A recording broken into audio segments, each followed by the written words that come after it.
Well, the C5 plus Russia summit has taken place this week. It's worth asking a broader question. Why do these summits are becoming more large-scale? And what have they actually achieved so far? Over the past few years, such formats have brought Central Asia to the table with global powers from China and the United States to the European Union. But how effective are they and what tangible results have they produced? My colleague Almira Mirov explored that in the next report. For a few years now, the leaders of Central Asia have been gathering with the international counterparts under the C5+ format to discuss regional and global concerns.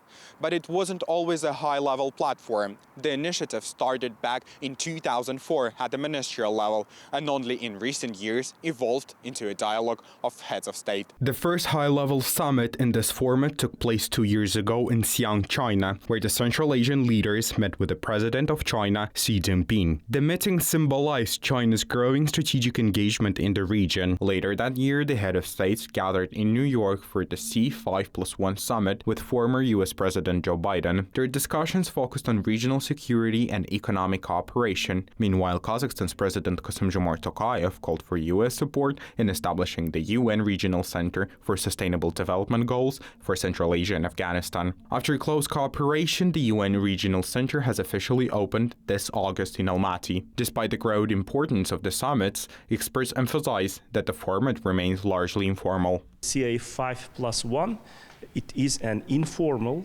and often irregular meetings, even if now we have almost 2 decades of existence of this dialogue.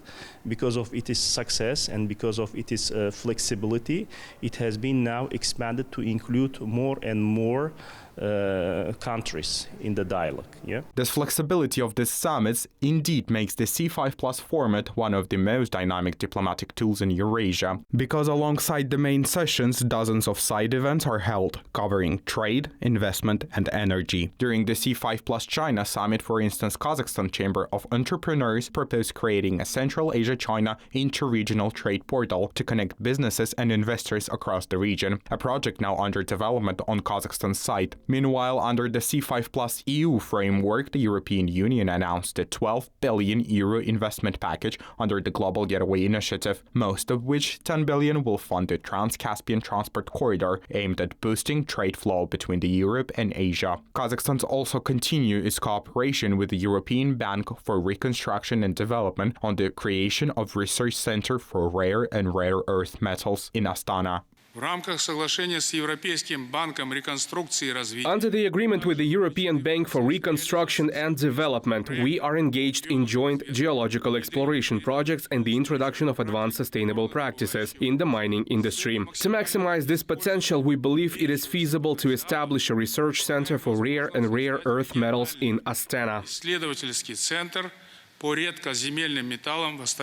Today, the C5+ format has become one of the key diplomatic bridges between the Central Asia and global powers, turning regional cooperation into concrete projects and long-term economic gains. Alongside tangible results, experts also believe such format brings immaterial benefits to Central Asian countries. These Central Asia 5+ formats, which usually bring together Central Asian countries with one major external actor, which has global weight, such as United States, China, India, or Japan, or Russia. So they bring first immaterial benefit. They bring international visibility and global recognition to Central Asia as a region, with its own voice, with its own concerns, but also with its own vision about how to solve different global and regional issues. And then the second one, it also brings added value to legitimacy of our region as an independent region composed of independent, young, sovereign and dynamic nations. So legitimacy is also important. From Xi'an to New York and Samarkand, the C5+ format is transforming Central Asia's role on a global map. Once an emerging initiative, it now delivers real outcomes. UN Regional Center, Trans-Caspian Transport Corridor, green energy initiatives and business partnerships. These initiatives help Kazakhstan and Central Asia to represent themselves as a reliable partner in various fields. Almira Mirov, New Time.